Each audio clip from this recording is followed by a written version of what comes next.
With Nupur and তানিয়ার পক্ষ থেকে সকলকে জানাই সাদর আমন্ত্রণ। আমি আজকে দেখাচ্ছি কাঁচা লঙ্কা আর রসুন, আদা এটা দিয়ে একটা আচার। কাঁচা লঙ্কাটা আমি ধুয়ে জল একদম জল যেন থাকে না, কোনোটার মধ্যে যেন জল থাকে না। মানে জল থাকলেই আচার নষ্ট হয়ে যাবে। সেজন্য ধুয়ে শুকিয়ে মুছে নিয়ে তারপরে আমি এটা করছি। এবার লঙ্কাগুলো আমি আ আমার একটু চপারটা একটু খারাপ হয়েছে বলে আমি এটাকে পালস মোডে এটাকে গুঁড়ো করে নিচ্ছি। পালস মোডে এটা রেখে, রেখে করবেন। একদম অল্পভাবে করবেন। ব্যাস এটা পালস মোডে করে নিলাম। করে নিয়ে এটা একদম পিষে দেবেন না। আর মশলার মধ্যে পালস মোডে সবগুলো রেডি করে নিচ্ছি।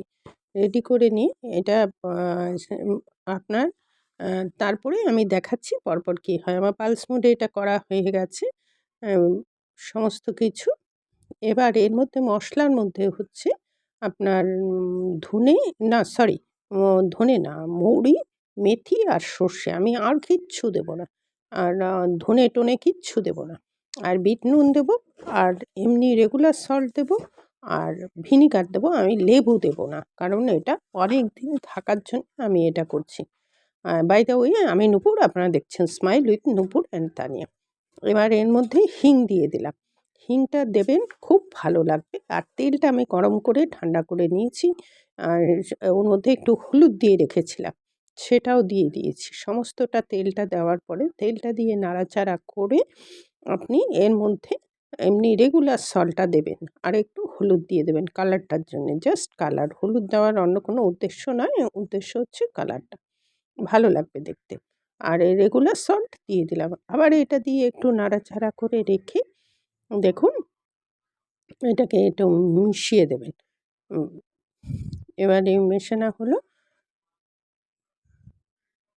বাই দ্য ওয়ে আমি নূপুর, আপনারা দেখছেন smile with Nupur Tania. Please একটু সাবস্ক্রাইব করে দেবেন, বেল আইকনটা টিপতে ভুলবেন না, এবং লাইক শেয়ারটা করে দেবেন এবং পাশে থাকবেন, এটাই আমার একান্ত অনুরোধ।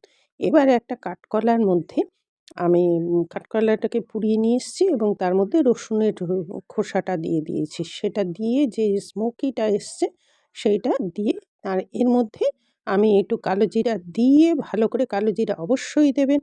আর মেথি তো মশলাতেই দিয়েছেন। এর মধ্যে এই স্মোকি ফ্লেভারটার মধ্যে এই শিশিটার মধ্যে ভরে রাখবেন, কাঁচের শিশিতে। আচার সবসময় কাঁচের শিশিতেই রাখতে হয়।